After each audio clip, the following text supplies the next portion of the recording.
So let's now get into the products which are traded in the markets. In the crude oil, if we talk about the Brent and the WTI are the two largest benchmarks. Though there is like Oman, Dubai, and things like that that are getting traded, but they're ready to get traction. But the main benchmarks, which is followed by most of the industry players, is the WTI. And so, how do you see the balance sheet of these two benchmarks shaping up in the next 1 quarter in terms of supply, demand, stocks, and especially we are looking into the winter season. Actually, is it going to impact in terms of mobility and things like that? See, globally, Brent is the largest one. We all know that Brent is the largest one, and WTI is very specific West Texas Henry Hub uh, commodity rather than. So it's basically WTI became famous because of NIMEX being traded there, and it became the global benchmark. And most of the other crudes came into existence into trading, especially on the derivative side, at a much later stages. So that was being the first one. So that's become a global benchmark, and rest of the trades used to be priced on that. Then as the Brent became much more accessible, the price became much more accessible, and companies like Platts created much more viable pricing platforms. So Brent today actually rules the world rather than WTI, and all the crudes, as you know, that all crudes are not equal. Actually, there are hundreds of different varieties of crudes. Actually, varieties in sense the chemical composition of crude changes within miles. Actually, the same reservoir, the crude is very different, and you go to the next reservoir, the crude composition is very different because it's a naturally occurring substance, and the content of sulfur differs, the content of other chemicals differs, the kind of refining process it requires is changes. So Brent is largely traded in the Middle Eastern crudes are priced on Brent. They might not be exactly equal to Brent. For example, Dubai or Saudi will say that Brent minus $2, Brent minus $5 kind of thing. That's how the pricing happens. And if Dubai is selling Brent minus 2, so it's moving along with the Brent, but that minus 2 is going to be the constant one, and that's where the pricing of the oil companies which sell crude, either it is Aramco or any of these nationalized oil companies, there will price that price change happens on some kind of a periodic basis. So what drives a Middle Eastern crude is the geopolitics and OPEC. Right? So geopolitics has now taken a slightly backseat because uh, the focus of geopolitics shifted to Afghanistan, which is not a crude producer anymore. So Syria has been burning for some time, so it's not in the front page of the news anymore. So it's OPEC plus. What happened in the last 3-4 years, where OPEC tries to regain its price control on crude market, was the most of the success came in getting Russia into the game. Actually, once the Russia is into the game, they had much more wider crude to control, and it's a mutually beneficial policy. So right now, if you see globally, the production should be somewhere around 96, 97 million barrels, 2 or 3 million barrels here and there, because it's actually fluctuating depending on the availability of the pipelines, depending on the availability of the logistical this thing. But at this point of time, crude world can produce more than 110 million barrels. That's the capacity which is there. So it doesn't mean everything should be produced. So production capacity has been curtailed by the self implemented discipline by OPEC plus members, and they kept a quota system which they are following. And it's surprising that in history they never followed, but in the last 3-4 years they've been very disciplined in that way, and they have achieved that price control back. And demand ranges between 102 103 million barrels, again, that 1 or 2 million barrels is slightly fluctuating because of the pandemic.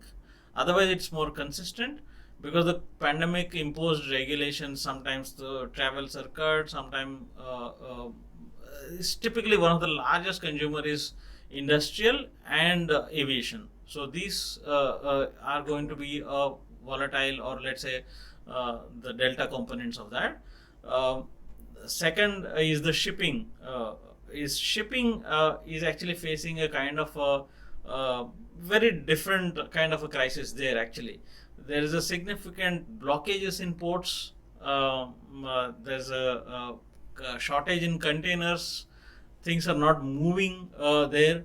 So the shipping demand is like slightly hit on the energy consumption because ships are not moving. Ships are being anchored actually, because if the ships move around the globe, they keep consuming the energy. So I think that's one place. Is again, if the this clogging of ports gets cleared, maybe in the next couple of months, they should actually come back, and the incremental shipping demand should come back, especially in the distillate space. Uh, so third, and the largest component is that key the inventories, right? As the countries tries to figure out to deal with this $70 plus kind of a crude, at the same time when other commodity prices like aluminum has doubled, copper has gone up 60-70%, nickel has gone up, agriculture commodities went up. So where they're dealing with a major inflationary threat from the entire commodity space, they can control to some extent, like China did, is that they have a huge amount of reserves in their kitty, so where they can use temporarily to put the prices on a cool off period. So probably that is something again China has used. US might be using it to control to some extent, but at this point of time, if you see on the balance sheet, we are slightly oversupplied market, right? But that cannot be again. When I say 104 million barrels of consumption, that doesn't mean actually 104 million barrels is burnt every day. Some of this goes into the injection of strategic petroleum reserves of various countries. Like India is continue to create its reserves, so it's pumping in more inventories into that. So a lot of restocking happen. OECD inventories are at a lower end of the 5-year average, so there is little bit of restocking should be going on there. So it looks on the balance sheet that 102 103 million barrels is the consumption and 97 or 96 million barrels is the production, but that gets replaced by the kind of inventories which are fluctuating up and down. So I don't see any major change in the next quarter in this balance to affect. uh, to some extent, the inventories will come down in all OECD countries, and maybe in the next quarter or so, they will see that if the prices come down to 65 or 60 kind of levels, if again I'm saying it's a big if then they will restart injections or the refilling these depleted inventories. So in that again it will bring back the crude to 70-75. So I think that's where I'm betting that crude should be in the range of, let's say, 70, on the worst case 68, and on the higher side is 75, in a best case 77. That's the trading range for crude for the next 3 months. Okay. Talking about crude, then I kind of reminded one of the interesting statistics that happened. I happened to read on Wall Street Journal is that like the one of the ports in West Coast never had more than one ship anchored in the high seas so that it can come into the port at a later point in time and deliver its goods. So at this current point in time, it's one of the major ports in the West Coast.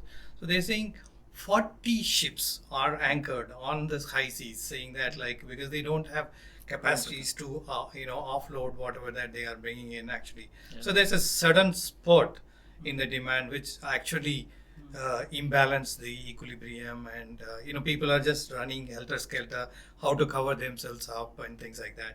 So that's one point. So coming to the WTI per se, let's say, IDA had almost paralyzed 95% of the supplies from the Gulf. And that's in the end of August actually. So we are going to be in the middle of September, and till now the news that is available is that 65% of the total production in Gulf is out of pipelines actually. So will this have a significant impact on US ability to export in case of certain sports? And because we've seen in the markets, US has always been concerned about the energy prices because it impacts the global economy as a whole and things like that actually. Are like the US, which used to be a net let's say exporter in the last 2 to 3 years, may turn into a net importer, or is this going to be a small period in time where even the consumption or the demand will also be lower, so they will somehow manage to bring all the capacities online, and so thereby it may not significantly impact the WTI prices? I think in whatever I'm getting from the industries, I think by early October or mid October, I think most of the capacity should be back.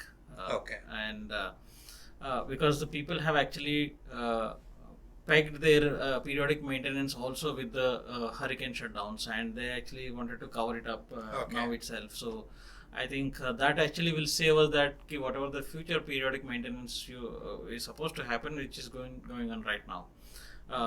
Second is I think, as you said, that the ships being clogged there, the ports being clogged. I think when I read Federal Reserve's actions, or kind of they are saying that the current inflation is a transitory rather than a structural inflation. I think what comes to my mind is probably there is a huge amount of demand for goods across the world. That's where the containers and the shipping lines got clogged. What is the cause of that is actually most of the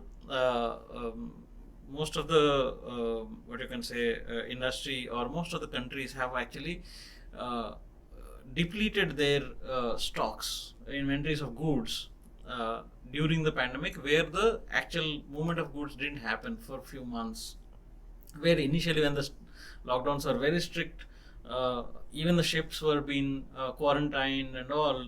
So there actually people even sitting at homes, people were continue to consume their things. So consumption went on and the inventory is depleted. Suddenly, as the economy reopens, everyone has to continue to sell, and there is an incremental demand, plus there is an additional demand to reconstitute my inventories of any goods for that matter. And suddenly there is a huge manufacturing impetus in China once it came back from COVID, and they started producing, everyone started ordering. So that readjustment is right now, because the ports are not equipped to handle that kind of churn of goods in so short span of time in every industry. So what happens is sometimes there is an incremental consumption in copper, there is increased consumption in nickel, or there is increased consumption of toys, let's say, or some other goods. But today every thing has to be replaced. So that's where it's clogging. But eventually, because Fed is so confident this inflation is transitory, that means they are seeing that it's a supply related constraint. Supply will come back. If it is demand related inflation, that will be a structural inflation. Correct. Right. So I think that's what the clue which I'm getting, because I'm assuming that Fed will have much more data than we have. Well, of course, actually. Correct. So moving on to natural gas. So you rightly said that US, the Henry Hub is the major this one, and US had started exporting a lot of natural gas. Thanks to a lot of liquefaction plants which came in the Henry Hub and things like that, and the shipping liners which got ordered in the last 3 to 4 years in terms of meeting up the pent up demand in Asia, Europe, and things like that. Actually, so.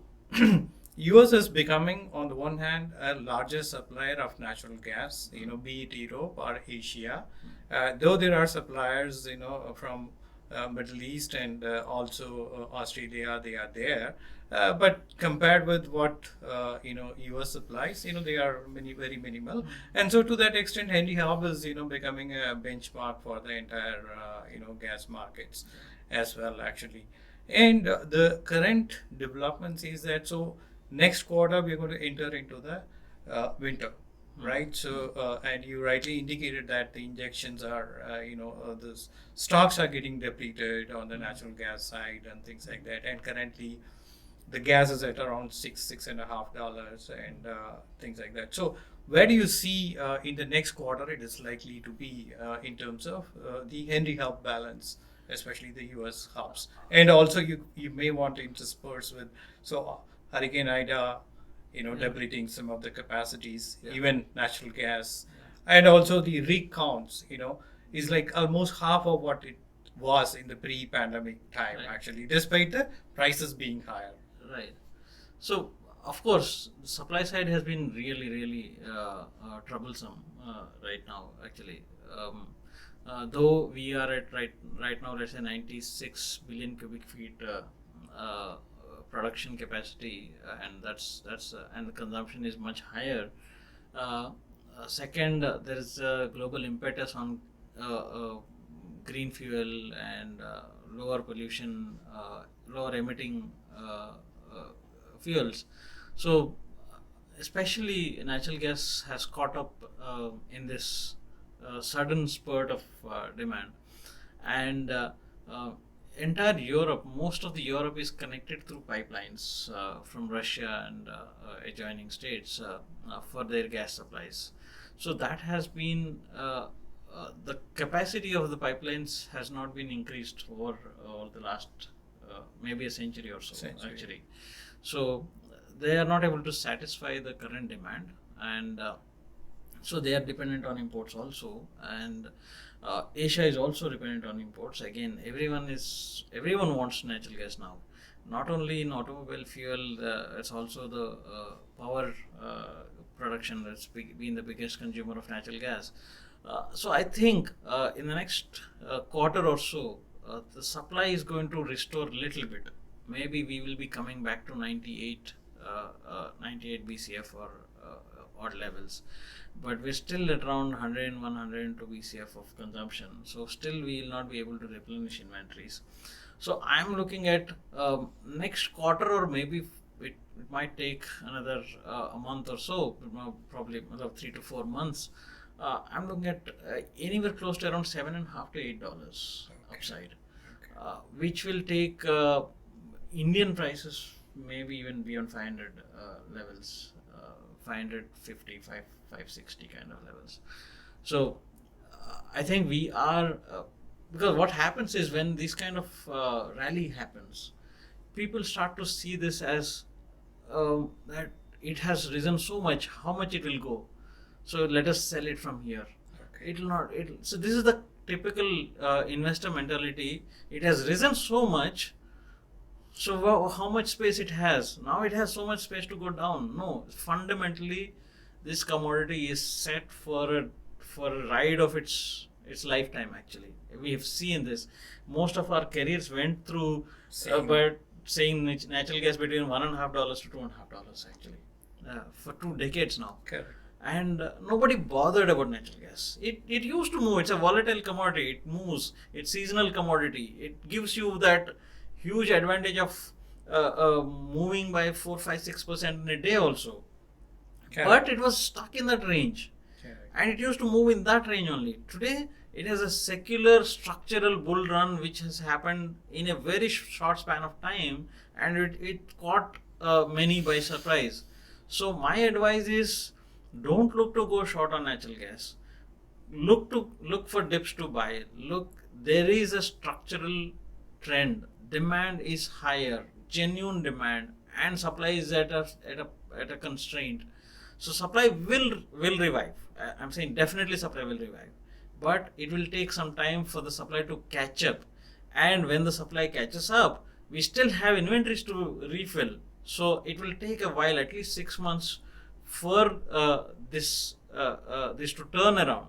So I would restrain rather than if you don't want to buy it, don't buy. But I would restrain you and ask you not to go short aggressively in these, because that's what something which uh, prevention is much better rather than So the saving. demand is likely to be higher and the supply will always be short in terms of meeting up At the least for the demand, next actually. 4 months. I see. Okay.